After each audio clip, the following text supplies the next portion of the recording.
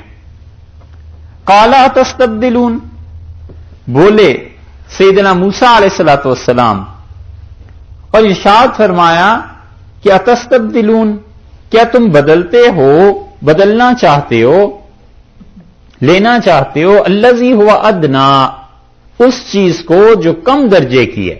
دنا، دنا عربی میں کہتے ہیں نا قریب ہونے کو، تو جو چیز قریب ہے یعنی کم درجے کی چیز ہے۔ دنیا کو دنیا اسی لیے کہتے ہیں کہ یہ ہاتھ آ جاتی ہے قریب میں۔ ثم دنا فتدلی، قرآن میں آیا رسول اللہ صلی اللہ علیہ وسلم قریب ہوئے اور قریب ہوئے سورہ نجم میں۔ اتستبدلون الذی ہوا ادنا، اور تم لینا چاہتے ہو اس چیز کو جو کم درجے کی ہے، بالذی، اس کے مقابلے میں ہوا خیر، جو چیز بہتر درجے کی ہے۔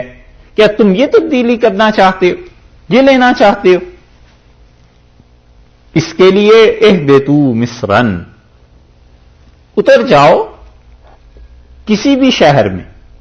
مصرن جو ہے نا، اس کا مطلب یہ ہے کہ کسی بھی شہر میں اتر جاؤ۔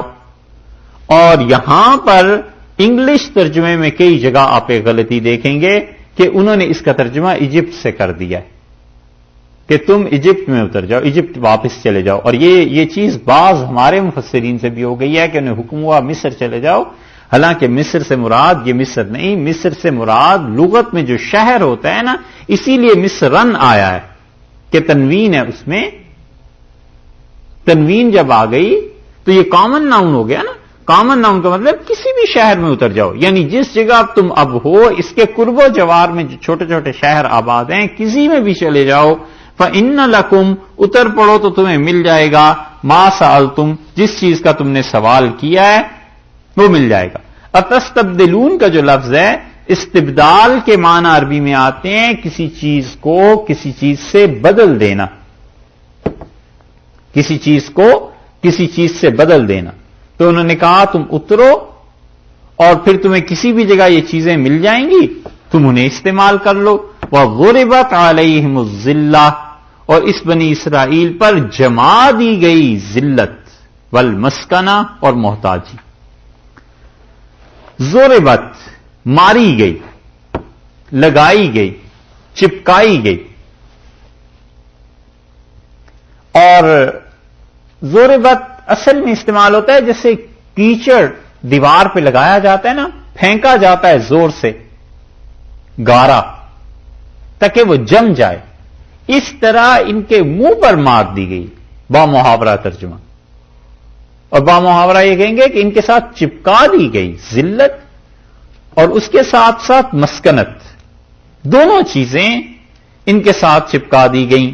وباؤ، اور یہ آئے، باؤ کا مطلب وستحقو، یعنی انہوں نے اپنے آپ کے لیے حق ثابت کر دیا، واجب ہو گیا ان کے لیے، بغضب من اللہ، اللہ کا غضب ان کے لیے ثابت ہو گیا۔ ذلہ اور مسکنہ دو الفاظ ارشاد فرمائے ہیں۔ ذلہ کے معنی ہے خواری کے، رسوائی کے، اور مسکنہ سے مراد فقر ہے، فاقہ ہے۔ علیہم، ان کے اوپر۔ اب یہ کون لوگ ہیں جن پر ذلت اور مسکنہ اور ذلت اللہ نے دونوں فرمایا؟ بنی اسرائیل۔ اور بنی اسرائیل جو تھی وہ پوری قوم تھی، اور ضروری نہیں ہے کہ وہ سب کے سب یہودی ہوں۔ یہ ہے اشکال جو پیش آتا ہے لوگوں کو، اور وہ کہتے ہیں کہ یہودیوں پر ذلت اور مسکنت اللہ نے چپکا دی، اللہ نے بنی اسرائیل کا تذکرہ کیا ہے۔ اور وہ اصول کی بات جو پہلے آپ سے عرض کی تھی کہ بنی اسرائیل اور یہودیوں میں فرق ہے، اگر اس فرق کو آپ پیش نظر رکھیں گے قرآن پاک کی یہ آیات حل ہوتی چلی جائیں گی۔ اس لیے یہاں پر واضح کر دیا ہے کہ جو ذلت اور جو چیزیں تھیں وہ بنی اسرائیل ایک متعین قوم تھی، اس کے ساتھ ہوا ہے ذلت اور مسکنت۔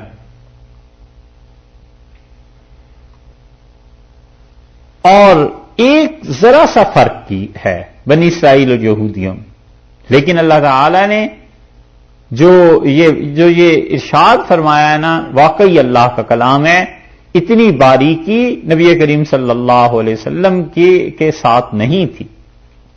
انہوں نے تو کہیں تعلیم حاصل نہیں کی تھی، وہ تو اللہ نے تعلیم دی تھی.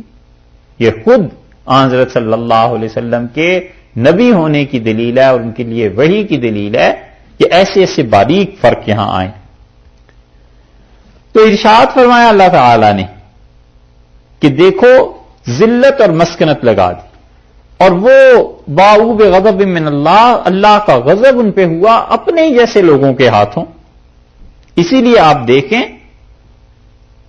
کہ سبق سیکھنے کی بات ہے کہ جب کوئی آدمی مصیبتوں پر صبر نہ کرے، انہوں نے صبر نہیں کیا. انہوں نے کہا لن نصبر علی طعام واحد، ایک ہی طرح کا کھانا ہم صبر نہیں کر سکتے.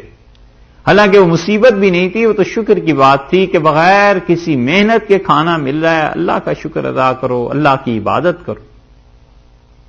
تو جو مصیبت پہ صبر نہ کرے اور اللہ کا انعام جب ہو تو اس پر شکر نہ کرے، اس کے لیے بڑی عبرت ہے اس میں کہ اللہ کی ان باتوں پہ جو راضی نہیں رہتا نا، پھر یوں ذلت اور مسکنت چپک جاتی ہے، چپک جاتی ہے اس کے ساتھ. اللہ نے فرمایا ذالک بانہم، اور یہ سب اس لیے ہوا کہ کانوا یکفرون بآیات اللہ، وہ اللہ کی نشانیوں سے انکار کرتے تھے. یکفرون استعمال فرمایا، یعنی مطلب یہ کہ منکر ہو گئے تھے. ذالکہ، یہ جو خدا کا غضب ان پہ نازل ہوا، اس کا سبب یہ تھا کہ اللہ کی نشانیاں، معجزات آئے، اس کا انکار، خدا کی کتاب، اس کا انکار، طور پہ چلے گئے، آواز آئی، اس کا انکار، حضرت موسیٰ علیہ السلام کی زبان، اس کا انکار. یکفرون بآیات اللہ، مسلسل اللہ کی نافرمانیوں سے پہ جمے رہے اور آیات کا انکار کرتے رہے. وَيَقْتُلُونَ النَّبِيِّينَ بِغَيْرِ الْحَقِّ، اور بغیر حق کے، بغیر وجہ کے ناحق قتل کر دیتے تھے انبیاء علیہ السلام کو. یہ ہے وہ دوسرا سیاہ ان کا کارنامہ ان بنی اسرائیل کا جس کا اللہ نے ذکر کیا ہے. ارشاد فرمایا بغیر الحق. ایک تو لفظ آیا ہے کانو، اور کانا عربی میں بالعموم ماضی میں جب داخل ہو تھا کے معنی میں، تو وہاں پر وہ فائدہ دیتا ہے دوام کا، کنٹینیوسلی، استمرار کا، کہ مسلسل یہ ہوتا رہا. تو کانو یکفرون بآیات اللہ، وہ مسلسل اللہ کی آیات سے انکار کرتے رہے. وَيَقْتُلُونَ النَّبِيِّينَ، اور مسلسل قتل کرتے رہے انبیاء علیہ السلام کو بغیر الحق، بغیر کسی وجہ کے. سوال یہ پیدا ہوتا ہے کہ کیا کوئی وجہ بھی ہے کسی نبی کو قتل کرنے کی؟ اللہ نے جو فرمایا بغیر الحق کہ بغیر وجہ کے قتل کرتے رہے، تو کیا کوئی وجہ بنتی ہے کہ کسی وجہ سے نبی علیہ السلام کو بھی قتل کر دیا جائے؟ مفسرین کہتے ہیں کوئی وجہ نہیں بنتی، اور اللہ تعالیٰ نے یہ اس لیے ارشاد فرمایا ہے تاکہ ان کی شرمندگی میں اضافہ ہو اور انہیں جرم کی سنگینی کا احساس دلایا جائے کہ تم نے جو انبیاء علیہ السلام کو قتل کیا تھا، خود تمہارے پاس بھی اس کی کوئی وجہ نہیں تھی. کوئی پوچھتا کہ حضرت زکریا علیہ السلام کو کیوں قتل کیا، حضرت یحییٰ علیہ السلام کو کیوں قتل کیا؟ بہت مرتبہ فرد کے ساتھ بھی ایسے ہوتا ہے اور قوم کے ساتھ بھی ایسے ہوتا ہے کہ آدمی اللہ کی نافرمانی کرنے پر جب آ جاتا ہے نا، تو کوئی اس سے پوچھے کہ یہ کیوں کر رہے ہو، کوئی دلیل نہیں ہوتی، بس کر رہا ہے. نفس کے تقاضے سے جو گناہ ہوتے ہیں اور شیطان جن گناہوں پر لاتا ہے، دونوں میں یہ بڑا فرق ہے.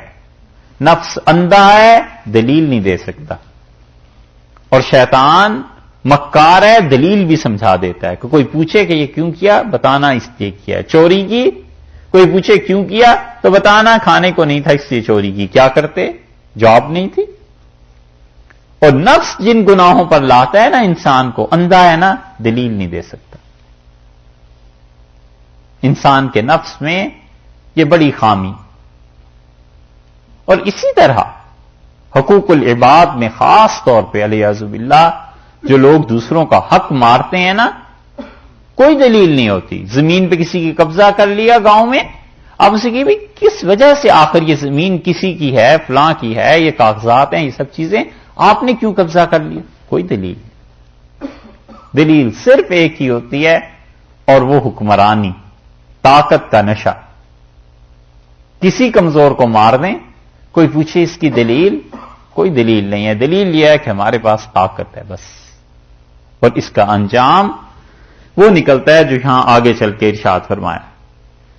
اللہ تعالی نے بلکہ پہلے کہہ دیا کہ ذلت اور مسکنت آ جاتی ہے ان قوموں اور ان افراد میں جو ایسی حرکتیں کرتے ہیں. یکفرون بآیات اللہ ویقتلون النبیین بغیر الحق، اور انبیاء علیہ الصلوۃ والسلام کو قتل کرتے رہے بغیر کسی وجہ کے. ذالک بما عصوا، ذالک یہ اشارہ ہے کفر کی طرف. وہ قتل اور کفر کیوں ہوا؟ بما عصوا، اس لیے کہ نافرمانی کرتے رہے. وکانوا یعتدون، اور حد سے بڑھے ہوئے تھے. اس آیت کو دیکھیے، اللہ تعالیٰ نے 3 چیزیں ترتیب سے کی. ان پر ذلت اور مسکنت آ گئی، کیوں؟ اور اللہ کا غضب آ گیا، کیوں؟ اس لیے کہ انہوں نے کفر کیا خدا کی آیات سے اور انبیاء علیہ السلام کو قتل کیا. اس وجہ سے وہ ذلیل ہو گئے. اچھا یہ قتل کیوں ہوا؟ یہ انکار کیوں ہوا؟ ذالک بما عصوا، اس لیے کہ خدا کی نافرمانی کرتے رہے. تو نافرمانی تو یہ بھی تھی، کفر اور قتل یہ نافرمانی نہیں تھی. مفسرین کہتے ہیں اس کا مطلب یہ ہے کہ انہوں نے چھوٹے چھوٹے گناہوں سے شروع کیا اور توبہ نہیں کی. پھر چھوٹے چھوٹے گناہ، ذالک بما عصوا، چھوٹے چھوٹے گناہ کرتے کرتے بڑے گناہوں پر پہنچ گئے، قتل پہ انبیاء علیہ السلام کے، اور پھر کفر پہ پہنچ گئے. اور یہی ہوا کرتا ہے کہ انسان صغیرہ گناہ پہ جرت کرتا ہے اور پھر ہوتے ہوتے کبیرہ گناہ پہ پہنچ جاتا ہے، اور اگر خدا سے معافی نہیں مانگتا تو پھر ہوتے ہوتے کفر تک پہنچ جاتا ہے. اس لیے آگ جو ہے نا وہ تباہ کرتی ہے انسان کو، تو ضروری نہیں کہ پورا الاؤ ہی ہو، کبھی کبھی ایک چنگاری بھی کافی ہو جاتی ہے. تو چھوٹے گناہ، پھر بڑے گناہ، پھر اس کے بعد کفر آ گیا. اسی لیے 2 مرتبہ ذالک بانہم، ذالک بما عصوا، اس لیے کہ انہوں نے نافرمانی کی. وکانوا یعتدون، اور حد سے بڑھ جاتے تھے. حد ہوتی ہے کسی چیز کی بھی. قتل تھا، اور حضرت عیسیٰ علیہ الصلوۃ والسلام کو قتل کرنا، تیسرے نبی تھے نا، تو انہوں نے تو اپنے زوم میں قتل کر دیا. وہ تو اللہ نے انہیں اٹھا لیا کیونکہ وہ رسول تھے، اور رسول جو ہوتے ہیں علیہ الصلوۃ والسلام ان کا قتل نہیں ہوا کرتا. رسولوں کو قتل نہیں کر سکتے، انبیاء علیہ الصلوۃ والسلام کا قتل ہوا کرتا. تو اس لیے ارشاد فرماتے ہیں یہاں پر کہ کانوا یعتدون، حد سے بڑھ گئے تھے، مسلسل سرکشی تھی، مسلسل خدا کی نافرمانی تھی. اور اسی سے مفسرین کہتے ہیں کہ کسی بھی گناہ کو ہلکا نہ سمجھے. اور بیضاوی رحمت اللہ علیہ نے بڑی اچھی بات، وہی جس کی تشریح ہم نے آپ سے عرض کر دی، بیضاوی نے اس چیز کو لکھا ہے کہ وہ کہتے ہیں کہ جس طرح چھوٹی چھوٹی نیکیاں بڑی نیکی کی طرف لے جاتی ہیں، اسی طرح چھوٹے چھوٹے گناہ بڑے گناہ کی طرف لے جاتے ہیں. تو چھوٹی چھوٹی نیکیاں بھی کرتا رہے، جہاں نیکی کا موقع ملے کرتا رہے. چھوٹی چھوٹی نیکیاں ہوں گی نا، یہ بڑی نیکیوں کی طرف لے جائیں گی. بڑی نیکیاں آ جائیں گی، ایمان اور پختہ ہو جائے گا. دونوں طرف یہی قاعدہ ہے، چھوٹے گناہوں سے بھی بچے، بڑوں سے بچ جائے گا. چھوٹی چھوٹی نیکیاں کرتا رہے، نتیجہ یہ کہ آگے کو بڑی نیکیاں ہو جائیں گی اور ایمان اس کا پختہ ہو جائے گا. یہاں تک ہو گیا تھا.